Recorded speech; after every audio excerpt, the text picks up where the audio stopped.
پیغمبر حضرت موسیٰ علیہ السلام کا۔ ان کا تعلق آج کے دور کے حساب سے مصر یعنی کہ ایجپٹ سے ہوا کرتا تھا۔ باقی انہوں نے اپنے دور میں اپنی قوم کو یعنی کہ قوم بنی اسرائیل کو اس دور کے ظالم فرعون کہ جس کا نام ریمسس تھا اس سے کس طریقے سے آزادی دلوائی تھی، اس کے بارے میں تو آپ میں سے زیادہ تر لوگوں نے آلریڈی پڑھا اور سنا ہوگا۔ میرے پیارے دوستو، السلام علیکم ورحمۃ اللہ وبرکاتہ۔ تو دوستو ایک بار پھر سے میرے چینل پہ آپ کا ہاردک سواگت ہے۔ تو دوستو آج میں ایک ویڈیو پہ ریئیکشن دینے والا ہوں جو کہ ویڈیو ہے 25 نبیوں کی جانکاری کے بارے میں۔ اس ویڈیو میں بتایا گیا ہے کہ کون سے نبی کس دیش میں اترے ہیں۔ آپ تو تھمبنیل میں دیکھ لیے ہوں گے، تو زیادہ کچھ کہنے سے پہلے ویڈیو کو دیکھتے ہیں۔ دوستو جیسا کہ ہم سبھی ہی لوگ بڑی اچھی طرح سے جانتے ہیں کہ اسلام ایک ایسا ریلیجن ہے، ایک ایسا مذہب ہے کہ جس میں پروفیٹس یعنی کہ پیغمبروں کا کانسیپٹ پایا جاتا ہے۔ اسلام کے علاوہ کچھ اسی طرح کا ملتا جلتا کانسیپٹ آپ لوگوں کو کرسچینٹی یعنی کہ عیسائی لوگوں میں اور ساتھ ہی ساتھ یہودیوں میں بھی ملے گا۔ اسلامک سورسز سے تو ویسے یہ پتہ چلتا ہے کہ ہماری پوری دنیا کے اتہاس میں الگ الگ وقتوں پر الگ الگ علاقوں میں آنے والے ان پیغمبروں کی تعداد سینکڑوں ہزاروں میں نہیں بلکہ لاکھ میں ہے، مگر پھر بھی جن اہم اور سب سے زیادہ مشہور پیغمبروں کا ذکر پرٹیکولرلی قرآن کے اندر آیا ہے وہ لگ بھگ 25 کے قریب ہیں۔ ان 25 پیغمبروں کا قرآن کے اندر صرف نام ہی نہیں آیا ہے بلکہ ساتھ ہی ساتھ قرآن کے اندر ان کے دور، ان کے علاقے اور ان کی قوم سے جڑی ہوئی بہت ساری چیزیں بھی بتائی گئی ہیں۔ اور آج کی اس ویڈیو میں ہم خاص طور سے انہی 25 یعنی کہ 25 پروفیٹس پر نظر ڈالنے والے ہیں اور یہ جاننے کی کوشش کریں گے کہ ویسے تو پچھلے ہزاروں سال کے اتہاس میں یہ لوگ دنیا کے الگ الگ علاقوں میں آتے رہے، لیکن اگر آج کے حساب سے دیکھا جائے تو ان میں سے کون کون سے نبی، کون کون سے رسول ہماری دنیا کے آج کے کون کون سے دیش میں آئے تھے۔ اور شروعات کرتے ہیں سب سے پہلے نبی یعنی کہ حضرت آدم علیہ السلام سے، جو نہ صرف پہلے پیغمبر ہی تھے بلکہ ہماری پوری ہی دنیا کے سب سے پہلے انسان بھی تھے۔ حضرت آدم علیہ السلام کی پیدائش تو جنت میں ہوئی تھی، لیکن بعد میں جب ان کو ہماری اس دنیا میں اتارا گیا تو جس خاص جگہ پر اتارا گیا تھا وہ آج کے دور میں شری لنکا کہلاتا ہے، یعنی وہی بالکل چھوٹا سا دیش کہ جو انڈیا کے بالکل نیچے موجود ہے۔ ایون شری لنکا کے اندر بھی جس خاص جگہ پر، جس خاص پہاڑی پر حضرت آدم علیہ السلام کو اتارا گیا تھا اس کو آج کے دور میں ایڈم پیک کے نام سے جانا جاتا ہے۔ اس لسٹ میں اگلا نام ہے پیغمبر حضرت ادریس علیہ السلام کا۔ ان کا تعلق بیبیلون سے ہوا کرتا تھا اور اگر آج کے حساب سے دیکھیں تو عراق دیش سے۔ باقی پیغمبروں کی طرح انہوں نے بھی اپنے قوم کے لوگوں کو غلط کام چھوڑ کر اچھے کاموں کی طرف بلایا، ایک خدا کی عبادت کرنے کا حکم دیا اور کچھ خاص عبادت کرنے کے طریقے سکھائے، کچھ خاص دنوں پر روزہ رکھنے کا حکم دیا، ساتھ ہی ساتھ یہ بھی کہا کہ اپنے مال میں سے کچھ خاص حصہ چیریٹی کریں۔ لیکن پھر ان کے ساتھ بھی وہی ہوا کہ جو دوسرے زیادہ تر پیغمبروں کے ساتھ ان کی قوم کی طرف سے کیا گیا تھا، اور پھر اپنی قوم کی طرف سے ساری حدیں پار ہو جانے کی وجہ سے ہی حضرت ادریس علیہ السلام نے اپنے ساتھیوں کے ساتھ ہجرت کی تھی آج کے دور کے مصر کے علاقے کی طرف۔ اب اگلا نام ہے اس لسٹ میں حضرت نوح علیہ السلام کا، جن کو آدم ثانی بھی کہا جاتا ہے، وہ اس لیے کیونکہ انہی کے دور میں جب ان کی قوم حد سے زیادہ آگے بڑھ گئی تھی اور کچھ بھی سننے کے لیے تیار نہیں تھی تو خدا کی طرف سے عذاب کی شکل میں ایک بھیانک طوفان آیا تھا کہ جس میں سب کچھ ختم ہو گیا تھا سوائے ایک کشتی کے اور اس میں سوار چند لوگوں کے یا پھر جانوروں کے۔ اور یہ وہی کشتی تھی کہ جس کو اس طوفان کے آنے سے پہلے بنانے کا حکم خود خدا کی طرف سے نوح علیہ السلام کو دیا گیا تھا اور ساتھ ہی ساتھ اس میں سوار ہونے کا حکم بھی دیا گیا تھا اپنے فرمانبردار ساتھیوں کے ساتھ۔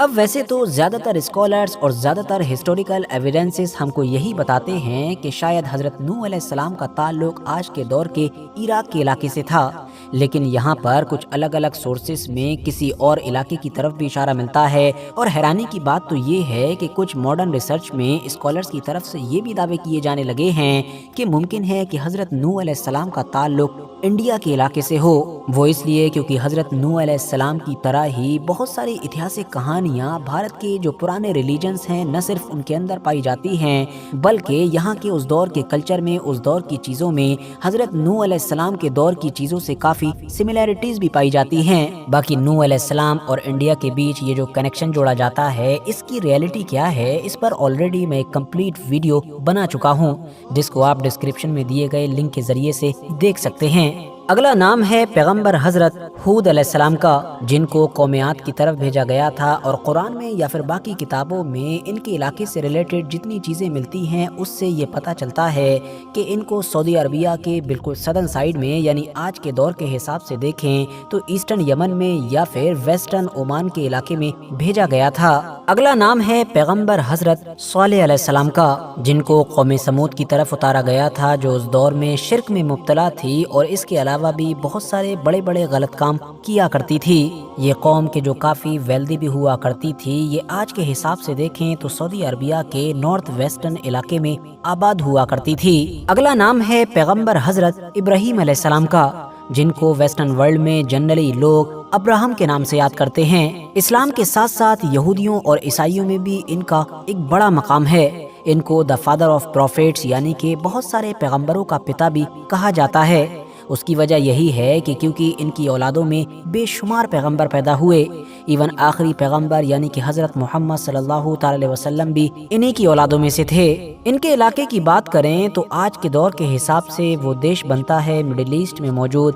عراق۔ اس لسٹ میں اب اگلا نام ہے پیغمبر حضرت لوط علیہ السلام کا۔ یہ وہی پیغمبر ہیں کہ جن کو سدوم اور گمورہ نام کی اس قوم میں بھیجا گیا تھا کہ جس کے بارے میں اتہاس میں آتا ہے کہ یہ قوم نہ صرف بہت زیادہ کرپٹ تھی بلکہ مینلی ہم جنس پرستی یعنی کہ ہومو سیکشولیٹی میں بھی انوالو رہا کرتی تھی۔ بار بار حد سے زیادہ منع کرنے کے باوجود بھی جب یہ قوم اپنے تمام غلط کاموں سے واپس لوٹ کر نہیں آئی، تب ان لوگوں کے اوپر پتھروں کی بارش کے ذریعے سے عذاب آیا تھا۔ اور تمام ہسٹوریکل ایویڈنسز کو دیکھنے کے بعد اور آج کے دور کے ایکسپرٹس کی ریسرچ کے بعد یہ پتہ چلتا ہے کہ جس جگہ پر یہ قوم آباد تھی وہ دراصل وہی علاقہ تھا کہ جہاں پر آج کے دور میں ڈیڈ سی موجود ہے، یعنی کہ فلسطین اور جارڈن کے بیچ کا علاقہ۔ ہمارے اس لسٹ میں اگلا نام ہے پیغمبر حضرت اسماعیل علیہ السلام کا، حضرت ابراہیم علیہ السلام کے وہی بیٹے کہ جن کی نسل سے ہی آگے چل کر آخری پیغمبر یعنی کہ حضرت محمد صلی اللہ تعالی علیہ وسلم کا جنم ہوا تھا۔ ویسے تو اتہاسک طور پر حضرت اسماعیل علیہ السلام کو عرب سے ہی جوڑ کر دیکھا جاتا ہے اور ان کو تو عربوں کا فادر یعنی کہ والد بھی مانا جاتا ہے، مگر ہسٹوریکل ایویڈنسز یہ بھی بتاتے ہیں کہ جہاں تک معاملہ ان کی پیدائش کا ہے یعنی کہ ان کے جنم کا ہے تو وہ اس جگہ پر ہوا تھا کہ جہاں پر آج کے دور میں فلسطین موجود ہے۔ اگلا نام ہے انہی کے بھائی یعنی کہ حضرت اسحاق علیہ السلام کا کہ جو نہ صرف حضرت ابراہیم علیہ السلام کے بیٹے تھے بلکہ حضرت یعقوب علیہ السلام کے فادر اور حضرت یوسف علیہ السلام کے دادا ہوا کرتے تھے۔ انٹرسٹنگ بات یہ ہے کہ قرآن کے اندر حضرت اسحاق علیہ السلام کا ذکر ان کے نام کے ساتھ 15 بار آیا ہے، اور حضرت ابراہیم علیہ السلام کے انہی دونوں مشہور بیٹوں سے ہی آج کے دور کے جو 3 مشہور ابراہمک ریلیجنز ہیں یعنی کہ ابراہیمی مذاہب ہیں وہ ڈیوائیڈ ہوتے ہیں، یعنی جہاں ایک طرف حضرت اسماعیل علیہ السلام کو عربوں کا فادر مانا جاتا ہے، ان کا پوروج مانا جاتا ہے، اور انہی کی نسل میں آگے جا کر آخری پیغمبر یعنی کہ حضرت محمد صلی اللہ تعالی علیہ وسلم کا جنم ہوا، تو وہیں دوسری طرف جو دوسرے بیٹے تھے یعنی کہ حضرت اسحاق علیہ السلام ان کو یہودیوں کا پوروج مانا جاتا ہے، اور ساتھ ہی ساتھ انہی کی نسل میں آگے جا کر ہی ان حضرت عیسیٰ علیہ السلام کی بھی پیدائش ہوئی تھی کہ جن کو آج کے دور میں آبادی کے لحاظ سے دنیا کے سب سے بڑے مذہب یعنی کہ عیسائیت میں سب سے زیادہ اہمیت دی جاتی ہے۔ فی الحال یہ حضرت اسحاق علیہ السلام فلسطین کے علاقے میں پیدا ہوئے تھے، اور ہماری اس لسٹ میں جو اگلا نام ہے وہ ہیں پیغمبر حضرت یعقوب علیہ السلام جو انہی حضرت اسحاق علیہ السلام کے بیٹے تھے اور انہی کے علاقے یعنی کہ فلسطین میں ہی پیدا ہوئے تھے۔ ان کے بعد اگلا نمبر ہے پیغمبر حضرت یوسف علیہ السلام کا کہ جو انہی اسحاق علیہ السلام کے بیٹے تھے۔ اتہاس میں ان کو ان کی حد سے زیادہ خوبصورتی، وزڈم اور ساتھ ہی ساتھ صبر کے لیے یاد کیا جاتا ہے۔ قرآن میں ان کے نام سے باقاعدہ ایک کمپلیٹ چیپٹر یعنی کہ ایک پوری سورہ موجود ہے کہ جس میں ان کی پوری ہسٹری، ان کی پوری کہانی کو ذکر کیا گیا ہے۔ ان کا جنم بھی اپنے والد اور اپنے دادا کی طرح ہی فلسطین کے علاقے میں ہوا تھا، لیکن جیسا کہ آپ میں سے زیادہ تر لوگوں نے پڑھا ہی ہوگا کہ بعد میں یہ اپنے بھائیوں کی غداری کی وجہ سے، جلن کی وجہ سے اور بھی ایسے بہت سارے حالات بنے تھے کہ جن کی وجہ سے یہ پہلے تو غلام بنے اور جیسے تیسے مصر پہنچے تھے، اور وہاں پر آگے جا کر یہ ایک طاقتور حکمران بن گئے تھے۔ ہماری اس لسٹ میں اب اگلا نام ہے پیغمبر حضرت ایوب علیہ السلام کا۔ آج کے حساب سے دیکھیں تو ان کا تعلق ہوا کرتا تھا سعودی عربیہ کے علاقے سے۔ ان کو اتہاس میں فرما برداری اور اسپیشلی صبر کی وجہ سے یاد کیا جاتا ہے۔ وہ اس لیے کیونکہ خدا کی طرف سے جس طرح کی اور جس لیول کی آزمائش ان کی گئی تھی شاید ہی کسی اور کی گئی ہو، مگر ہر حال میں ہمیشہ یہ ثابت قدم رہے۔ ان کے بعد اب اگلا نمبر ہے حضرت شعیب علیہ السلام کا۔ آج کے حساب سے دیکھیں تو ان کا تعلق تھا سیریا دیش سے۔ یہ مدین کے لوگوں کی طرف بھیجے گئے تھے جو اس دور میں حد سے زیادہ کرپشن اور کمزور غریب لوگوں کے ساتھ برا سلوک کرنے کے لیے جانے جاتے تھے۔ ان کو پیغمبر حضرت شعیب علیہ السلام نے نہ صرف بار بار وارننگ دی بلکہ خدا کی طرف پلٹنے کا حکم بھی دیا، مگر کسی بھی حالت میں یہ لوگ پلٹنے کے لیے تیار نہیں تھے۔ ہسٹوریکل ایویڈنسز بتاتے ہیں کہ ان کے علاقے پھر ایک خطرناک بھوکمپ کے ذریعے سے تباہ ہو گئے تھے۔ دوستو اس لسٹ میں اب اگلا نام ہے پیغمبر حضرت موسیٰ علیہ السلام کا۔ ان کا تعلق آج کے دور کے حساب سے مصر یعنی کہ ایجپٹ سے ہوا کرتا تھا۔ باقی انہوں نے اپنے دور میں اپنی قوم کو یعنی کہ قوم بنی اسرائیل کو اس دور کے ظالم فرعون کہ جس کا نام ریمسس، باقی ہماری اس لسٹ میں اگلا نام بھی انہی کے بھائی کا ہے جن کا نام تھا پیغمبر حضرت ہارون علیہ السلام، جو حضرت موسیٰ علیہ السلام کے اس پورے مشن میں لگ بھگ انہی کے ساتھ رہے اور کندھے سے کندھا ملا کر ہمیشہ ان کا ساتھ دیا۔ ان کا تعلق بھی ظاہر ہے اپنے بھائی یعنی کہ حضرت موسیٰ علیہ السلام کی طرح ہی مصر سے تھا۔ دوستو اب اگلا نام ہے ہماری اس لسٹ میں پیغمبر حضرت داؤد علیہ السلام کا، جن کو ویسٹرن ورلڈ میں ڈیوڈ کے نام سے بھی یاد کیا جاتا ہے۔ یہ دراصل وہی پیغمبر تھے کہ جنہوں نے قوم بنی اسرائیل کی نہ صرف حکومت کی بنیاد رکھی بلکہ ایک لمبے وقت تک ان کے اوپر راج بھی کیا۔ ان کا تعلق آج کے دور کے حساب سے فلسطین سے ہوا کرتا تھا اور ہماری اس لسٹ میں اگلا نام بھی انہی کے بیٹے یعنی کہ پیغمبر حضرت سلیمان علیہ السلام کا ہے، جن کو ویسٹرن ورلڈ میں سولومون کے نام سے بھی یاد کیا جاتا ہے۔ حکومت کے معاملے میں یہ اپنے فادر ہی کی طرح یا پھر ان سے بھی زیادہ آگے کھڑے ہوئے نظر آتے ہیں۔ اپنے فادر کی طرح انہوں نے ایک لمبے وقت تک بڑے علاقے پر حکومت تو کی ہی، ساتھ ہی ساتھ ان کو خدا کی طرف سے کچھ اسپیشل گفٹس بھی دیے گئے تھے، یعنی ہم کہہ سکتے ہیں ان کے پاس کچھ معجزے بھی تھے۔ مثال کے طور پر جانوروں کی بولی کو سمجھنا اور ساتھ ہی ساتھ انسانوں کے ساتھ ساتھ جناتوں پر بھی حکومت کا قائم ہونا۔ اور باقی اب مجھے لگتا ہے یہ تو بتانے کی ضرورت ہے ہی نہیں کہ ان کا بھی تعلق فلسطین سے ہی تھا۔ صرف یہی نہیں بلکہ ہماری اس لسٹ میں جو اگلے پیغمبر ہیں یعنی کہ حضرت الیاس علیہ السلام، ان کا تعلق بھی فلسطین کے علاقے سے ہی ہوا کرتا تھا، جو ایک ایسی قوم کی طرف بھیجے گئے تھے جو قوم اس دور میں بال نام کے ایک دیوتا کے بت کی عبادت کیا کرتی تھی۔ اس کے بعد ایک اور پیغمبر کہ جن کا نام حضرت الیسع علیہ السلام تھا، وہ بھی اسی علاقے میں یعنی کہ فلسطین میں ہی بھیجے گئے تھے۔ اس کے بعد اگلا نام ہے پیغمبر حضرت یونس علیہ السلام کا۔ ان کا تعلق آج کے دور کے حساب سے دیکھا جائے تو عراق دیش سے تھا اور اس میں بھی خاص طور سے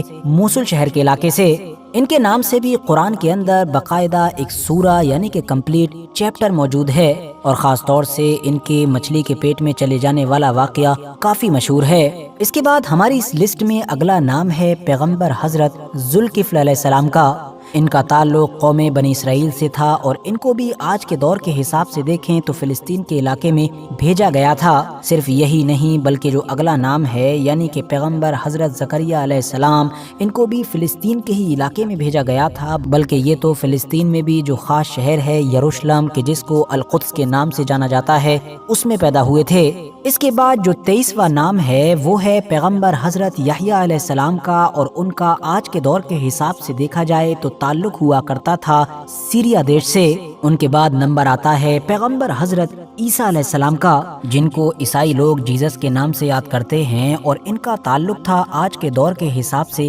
فلسطین کے علاقے سے۔ عیسیٰ علیہ السلام کو اسلام میں سیکنڈ لاسٹ نبی کے طور پر جانا جاتا ہے، وہ اس لیے کیونکہ ان کے اور آخری پیغمبر یعنی کہ حضرت محمد صلی اللہ تعالی علیہ وسلم کے بیچ کا جو 500 سال کا ایک لمبا عرصہ تھا، اس میں کوئی بھی نبی یا پھر رسول نہیں بھیجے گئے تھے۔ ڈائریکٹ لگ بھگ 500 سال کے ایک لمبے عرصے کے بعد 570 عیسوی میں جا کر سعودی عربیہ کے مکہ شہر میں جنم ہوا تھا حضرت محمد بن عبداللہ کا، یعنی کہ آخری پیغمبر حضرت محمد صلی اللہ تعالی علیہ وسلم کا۔ اسی کے ساتھ آج کی اپنی ویڈیو کو بھی ہم یہیں پر ختم کرتے ہیں۔ تو دوستوں امید کرتا ہوں کہ آپ کو یہ ویڈیو پسند آئی ہو۔ اگر آپ کو یہ ویڈیو پسند آئی ہو تو برائے مہربانی شیئر کی بٹن پہ دبا کر ویڈیو کو شیئر ضرور کریں اور لائک ضرور کریں۔ السلام علیکم ورحمۃ اللہ وبرکاتہ۔